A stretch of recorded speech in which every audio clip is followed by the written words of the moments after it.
বক্তব্য যদিও ক্লিয়ার করে নাই যে উনি ইসলামপুরে এমপি নির্বাচন করবে, কিন্তু তার ভাষাতে আমরা বুঝতে পারছি যে উনি ইসলামপুরে এমপি নির্বাচন করার আগ্রহ প্রকাশ করেছেন।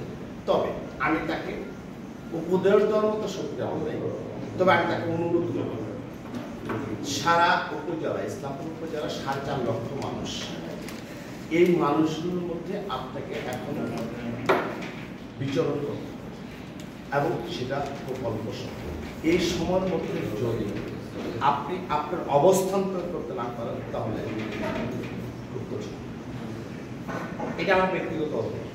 কারণ জনস্মৃতিকে এমন একটা জিনিস, এটাকে প্রস্ফুটিত করতে হলে, এটাকে জাগ্রত করতে হলে একটা মানুষের যে পরিমাণ পরিশ্রম করতে হয় সেইটুকু পরিশ্রম আপনাকে এখন থেকে শুরু করতে হবে, নচেত আপনার পর্যন্ত পৌঁছতে গেলে কঠিন হবে।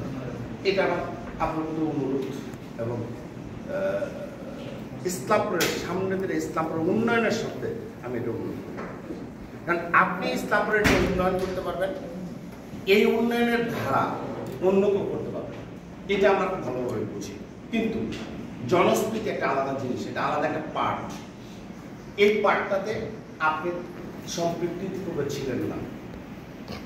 যখন আপনি মন্ত্রী পরিষদের সচিব ছিলেন তখন থেকে যদি আপনার মাথায় এটা থাকতো যে ইসলামপুরে আমি এমপি হব, তাহলে আপনি তখন থেকে শুরু করে লেখা অনেক দূরে এগিয়ে যেতেন। কিন্তু আপনি ওই পর্যন্ত এখনো যেতে পারবেন যদি আপনি কঠোর পরিশ্রম করেন। আর আমরা সাংবাদিক ভাইরা যারা আছি, আপনি যদি অগ্রসর হন, আপনার পিছনে আমরা অবশ্যই থাকবো, অবশ্যই যাব এবং আপনাকে সার্বিক সহযোগিতা করার জন্য আমরা প্রতিশ্রুতি করব। এই বলে আমি আমার বক্তব্য শেষ করছি।